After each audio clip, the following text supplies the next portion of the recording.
Hello and welcome to Psyched, the show where we explore psychedelics through social, economic, and political perspectives.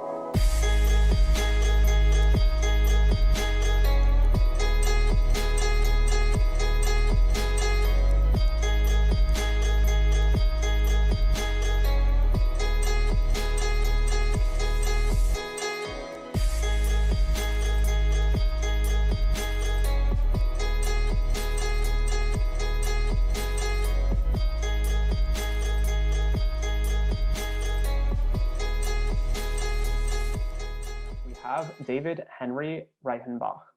He'll be talking on regulation theory for Fruitful, Psychedelic Voyages. Counselor, teacher, friend, yogi, poet, and co-creator of the New World, DHR has been dedicated to exploring the fundamental questions at the heart of human existence and the expressions of life which bring the greatest experience of happiness, wholeness, freedom, and fulfillment.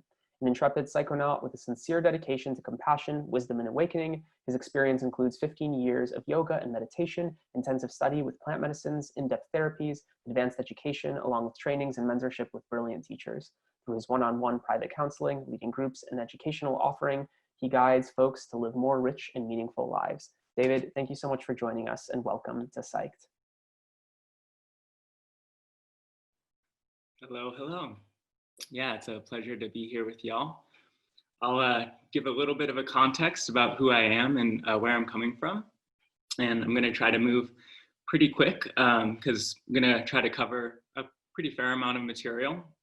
And unfortunately, I won't be able to give the whole presentation because there's a lot of information, but hopefully I'll be able to give y'all a pretty good taste of it. And for those of you who are interested, it'll be a good introduction so you can go further down the rabbit hole and have some interesting things to explore.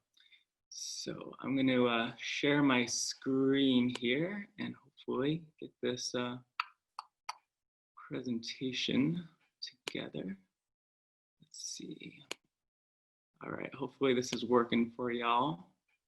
So yeah, my presentation is called Thermometers for Psychonauts, Regulation Theory for Fruitful Psychedelic Voyages.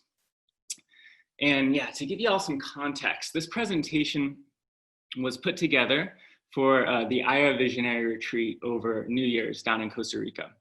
And while you're listening to this material, I'd love for you to imagine kind of like that moment before you're about to go on an airplane ride. And you can think of me almost as like the cosmic stewardess. So the context was giving this presentation before folks went through 3 nights of ayahuasca ceremonies. So this frame is very much a way of looking at one's internal experience, specifically through the lens of the nervous system, so that you have like a very easy to track metric for the way that your body is responding to a medicine and a framework for how to access and make the best use of that. And for me, I got involved in this work starting in 2010, 2011. I did my sophomore project on folk medicine of the Peruvian Amazon. I've been kind of involved in this work for a long time. And this kind of came together for me after many years of being in the ceremonial spaces and witnessing a lot of different phenomenon, and then integrating that with a Western therapeutic framework. And some of the images I'll showing for you, when they first came to me a couple years ago, it really brought a lot together. And I hope that it's informative and useful for you too in bringing some things together. So one of the things I often experience is the time warp. When I start talking, it's easy to lose track of time. So I'm going to try to get going here and hopefully get through a pretty good amount of this presentation. So let's see, change up the screen here. Yeah, navigational technology for psychonauts. So what I'm sharing, the regulation theory, is going to give a practical language for the mechanisms of your nervous system. And as you can see, we have an image here of an astronaut, and he's getting ready to go into deep space in quite the same way that a psychonaut might prepare to go into the cosmos on a voyage. And as you can see, he has all sorts of instruments. He's looking at the screens, he's got buttons, he's got monitors.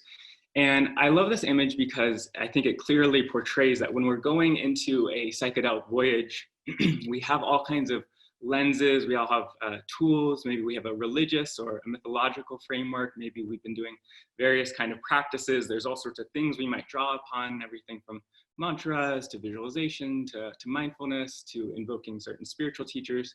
There's a whole lot that ends up on our control panel. And so to simplify this, I wanted to just bring it to a very clear metaphor, which is of the thermometer. But before I get to the thermometer itself, I just kind of wanted to back up a little bit to give you a sense of origin.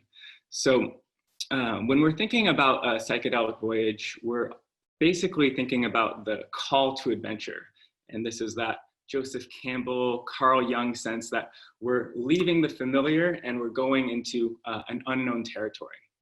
And so the call to adventure, let's see. Okay. Yeah, the call to adventure is the journey into the unknown, and it's a recreation of the self. And what's important here, especially as it relates to the nervous system, is that there's a dual nature to transformation. So we're moving away from suffering and towards an ideal, or like I was just saying, we're moving from something familiar to something foreign. We're navigating ecstasy and agony. There's heaven and hell, going through possibilities and limitations, yin and yang. There's this sort of archetypal polarity that is a part of the tension of transformation. It's a part of the alchemical crucible.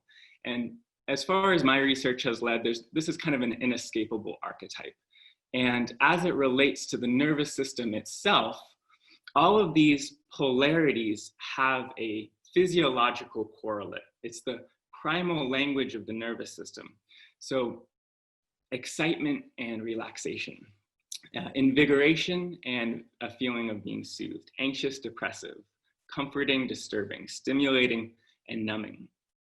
All of these kind of more mythological dualities end up in our nervous system as a very clear physiological correlate. So this is kind of beginning to frame the language of how you'll be able to read your internal thermostat during a journey.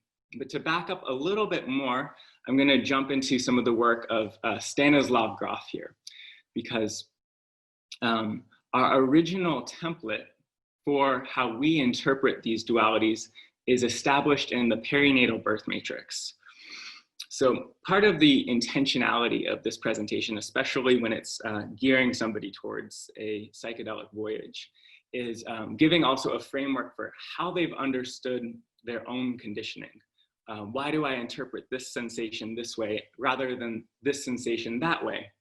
And these images, I think I'll show you, are pretty clear and obvious keys that I think hopefully most of us can relate to. And that is of the conditionality that we experience in birth.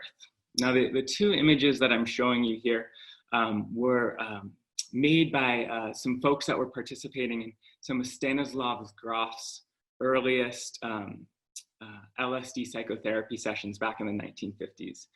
And I think they're very illustrative images because they show how, we're in the womb, and, on this left image, with the things that feel like they're attacking us, the sort of the monsters, the creatures, there's this sense of like, oh, maybe it's anger or discontent. Maybe mom and dad have been arguing a lot. Or, here on the right, we see this beautiful image of Shiva and this sort of this baby and maybe peaceful rapture.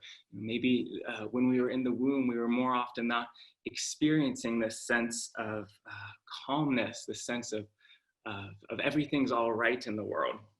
And you can think of this kind of moment in the womb as the alchemical crucible for how we end up experiencing and interpreting these archetypal dualities, this sense of emotion and this sense of hot and cold, so to speak. So I'm going to jump kind of forward into the thermostat itself. So hot is this hyper-arousal sense, this fight-flight sense. It's when we're feeling more arousal, we're going into the sympathetic nervous system. And, even in this moment right now, with being in a presentation, there's more of this this upward energy, the sense of the temperature rising. And, in other situations, we can go into this more parasympathetic nervous system state of this hypoarousal, this sense of freeze or playing dead, this more depressive space. And what Stanislav Grof, to try this all back together, and I'm being a little bit non-linear, is what he basically has demonstrated through the understanding of the perinatal birth matrix is that when we're feeling sensations within the womb, the sense of hotness, the sense of coldness, the sense of excitement, or the sense of depressiveness, we start to project that into the hologram of everything in our lives around us. And it starts to color our relationships, and it starts to color the circumstances of our lives. And it starts to form what is known as the window of our optimal arousal. So I'm going to jump around to this other slide here. And this is the slide that for me brought a lot together in terms of understanding regulation theory and the notion of our individual window of tolerance. So we come into this world, we've been conditioned through the perinatal birth matrix, and we have this sense of essentially what feels like our comfort zone. It's this zone where we can feel like we can carry out our day-to-day activities. And then there's different circumstances that might take us into a more hyperarousal or a more hypoarousal state. And it's in these that essentially we could frame our spiritual work. It's when we go into a place of hyperarousal or a place of hypoarousal, that's when a lot of our material will start to show up. So if we're just sailing along in life and there's a sense that we're just in our comfort zone, we're not going to be accessing our material. And of course, what a lot of you all probably know from your experiences with psychedelics, if that's something you participated in, it's, you know, the medicines themselves start to expand our window pretty rapidly. And if they expand it too fast, there can be this shattering that happens and this sense of disintegration. But if it's expanding at a good pace, we will start to enter content, we'll start to enter material in our lives in a way that, like, you know, we'll go into a place where you felt the anxiousness of, you know, your father leaving on a trip when you were 7 years old, and, you know, that sense of hyper arousal, the sense of like, oh no, where's dad going? You know, we'll be able to access that in such a way that allows this sort of opening into what those emotions were and to be able to study them. Or say hypoarousal, going into these states where, you know, maybe we were numbing for various reasons. I think the general gist here that I'm wanting to communicate just in this brief time of this presentation is that if we're kind of sailing along in our window of tolerance and just kind of avoiding things that feel uncomfortable and avoiding people or places or situations that don't do any sort of triggering for us, then we essentially are not going to grow. Growth involves this archetypal duality of transformation. And when we encounter people or places or things that start to evoke something in us, this thermometer of going a little bit more into a hyper state or a little bit more into a hypo state is sort of just the fundamental language by which our nervous system communicates to us that we're entering content that is worthwhile for us to study and then worthwhile for us to integrate. So jumping back here, the basic idea here, and I'll just kind of reiterate, I know this is probably pretty heady material, I'm trying to go over it pretty quickly here, is that, you know, the containers we grow up in with all their unique conditions, everything from family to the social environment, the class, the race, the religion, they all shape the unique expression of our window of tolerance, this Goldilocks zone. So this notion of how we've been conditioned from the moment we come into this world and then into all of the different interactions that we have in this world. When we go into a psychedelic state, whether it's through a ceremonial container or through a therapeutic relationship, we're essentially re-entering there's a potential to re-enter a womb-like space, or this alchemical vessel by which we can start to look at what is happening inside of our window of tolerance, the places and states that we feel comfortable in. And then by virtue of the medicines working on us, whatever medicine it happens to be, there's just this sort of fundamental tendency for them to start to expand that arousal zone, that expand that window, and then start having us interface with these territories that live outside of our comfort zones. So Stanislav Grof, he coined this word, the holotropic state, these expanded states or these altered states that originate from wholeness and guide us to greater wholeness. And the basic thesis here is that when we're entering into a holotropic state in a psychedelic journey, we're interfacing between our historical woundings and our greatest potential. So all sorts of things that have been implanted from us in the earliest stages, maybe even in past lives, we're entering into those. We're able to consciously study if a journey is going well, assimilate them and integrate them in such a way that helps us to live into our greatest potential. And I'll just kind of touch on this image a little bit more and then kind of close out and make some time for question and answers. The hyperarousal and the hypoarousal, this sense of hot and cold. So hyperarousal is more when we're in these anxious states, when we're going towards a sense of panic, when we feel unsafe, when we're angry, when things are racing along. There's usually people and circumstances in our lives that just trigger these within us. And these can happen in a safe way or an unsafe way.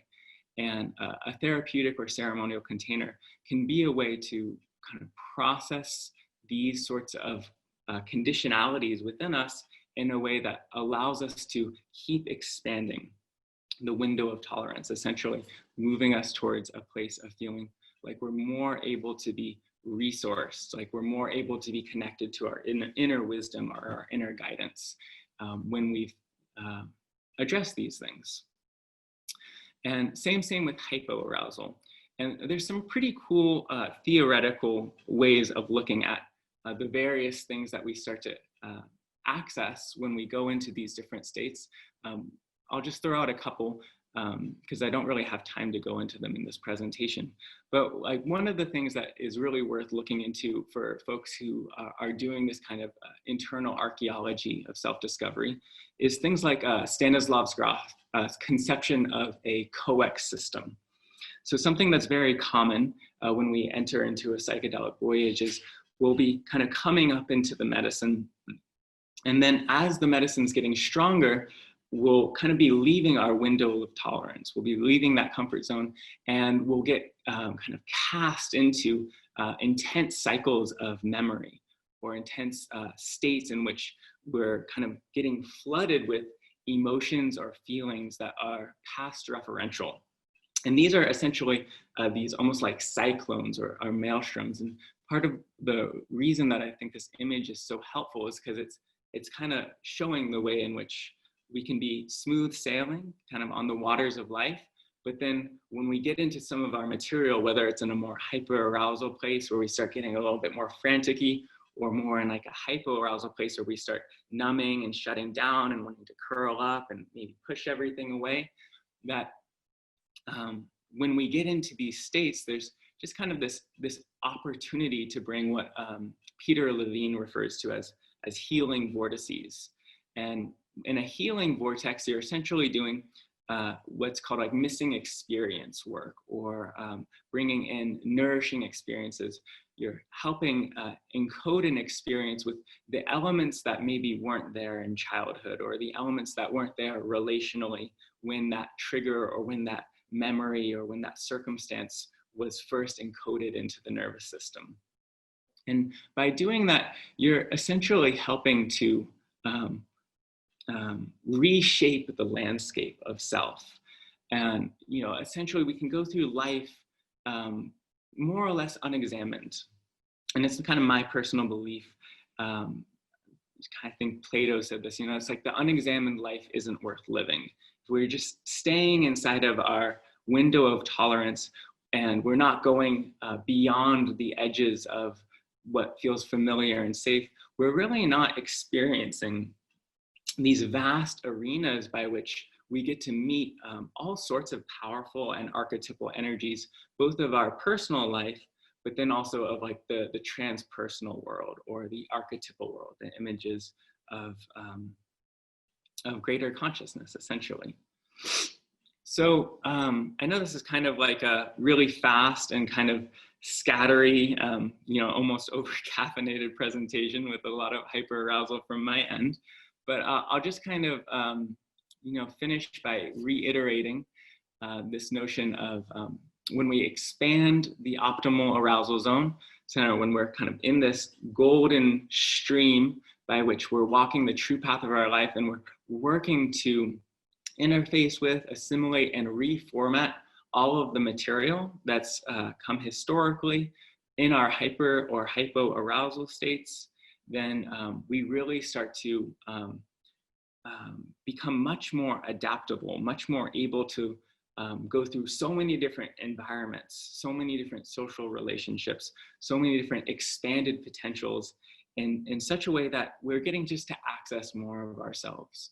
And so I think this kind of framework is not only really useful for looking at the moment-to-moment experience of psychedelic terrain and the way that it is interfacing with our nervous system, our primordial sense of arousal or shutdownness, but it's also losing my train of thought there. Okay, off into the ethers there. Yeah, so I think I'm probably at time for Q&A. So I'll just finish by saying, thank you for tuning in. This is a framework that I can expand on a lot more. In the presentation that I typically give, I go a lot more in depth into all of pretty much everything I just presented, and also kind of outline the journey of coming into consciousness with our material. So the unconscious stage, the semi-conscious stage, and then essentially the various tools and frameworks for not only working with psychedelics, but a lot of other practices that help us come into a more conscious and lucid stage with our material. And then, of course, how one can use psychedelics and therapeutic frameworks to do the work, to do the psychoarchaeology, and to keep expanding into the fullest potential of an examined life.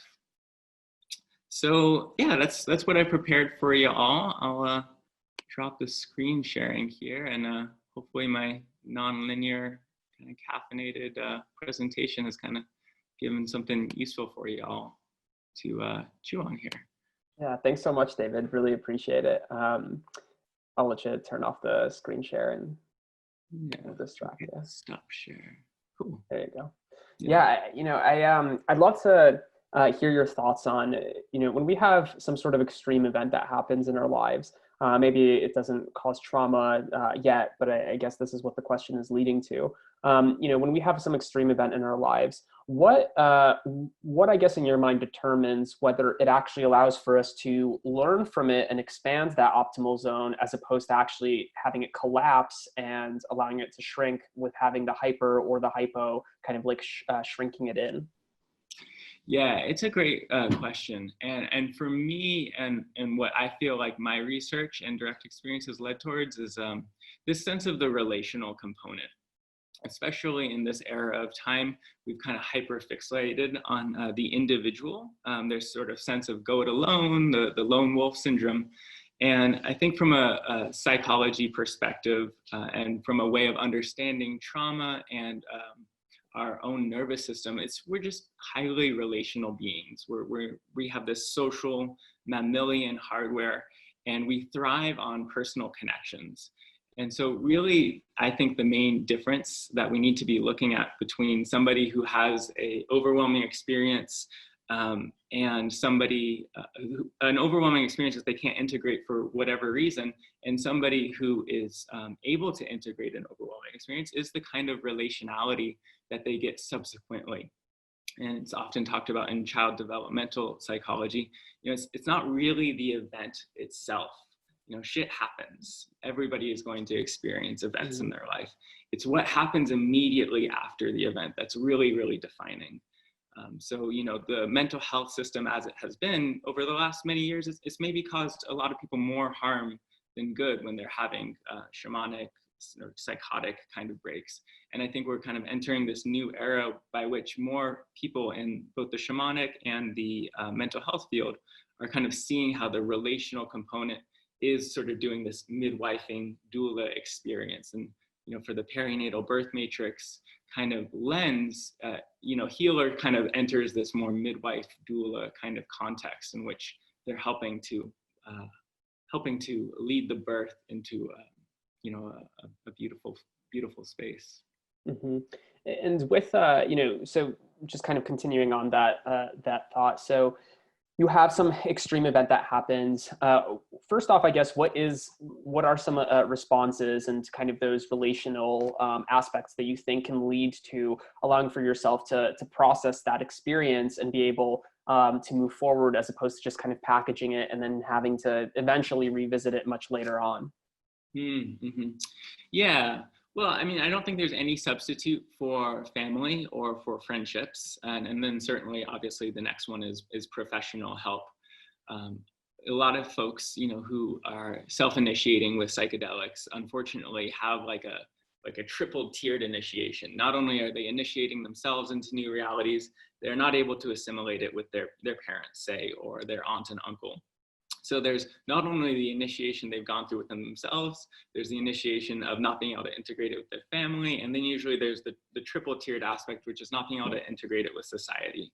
And so then you have folks who are essentially trying to figure out like what it means to be the black sheep or the rainbow sheep in all these different quadrants of their lived experience. And that's just really hard to work with. When somebody is having these extreme experiences and they're seeking out help, some of the basic things, especially through the kind of window of tolerance frame I'm giving, it centers around this notion of co-regulation, which is being able to essentially find a healthy nervous system that has, say, like a biodynamic approach, somebody who kind of understands the fluctuations of anxiousness and depressiveness, somebody who understands kind of how to ride the rapids of a psychedelic experience or a far out experience, and essentially be able to do that with you. It's almost like mythopoetic. You need them to be able to speak your language, to vibe with you, and to be able to hold this container for you to kind of find your footing again and then strengthen your footing so you can continue forward. Mm-hmm. In the revisiting of these extreme situations, I mean, there's different types of therapies that ask you to kind of revisit trauma. Some individuals kind of just stumble upon it through a psychedelic experience. How much of, I guess, how are zones affected, I guess, by the experience itself as opposed to recollections of the experience, and how we relate to it after thinking about it at a different point in our lives or just from a more different perspective? I'm not totally sure I understand the question. Could you try framing it slightly differently or again? Definitely. So as we've been talking about, basically, having this specific type of experience can modify these zones and how they fluctuate.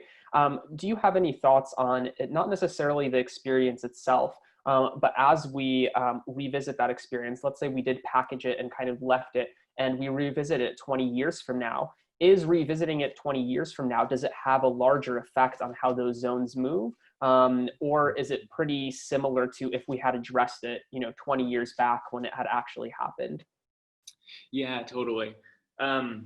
Well, I think there's something really cool about psychedelics and the metaphor of, them being like a telescope or them being like a microscope. And, my research has led me to believe that it's almost like, if you go 20 years into the future and then you try to unpack a memory, it's like you're collapsing time. It's almost right the way you left it. And so I think, maybe we'll have developed really in meaningful tools and resources along the way, and we have this beautiful adult persona. But when you go into a child state and you do that authentically in a deep way with psychedelics, you're a child right there, and you need the kind of help that will work with your child's state in that moment and not try to get you to be an adult with all your faculties and stuff online.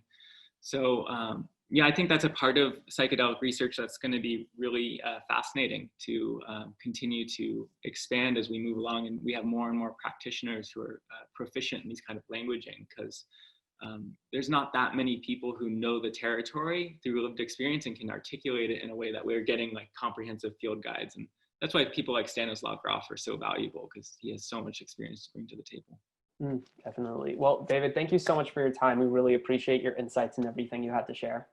Yeah, thank you so much. Pleasure. Talk soon. Bye-bye.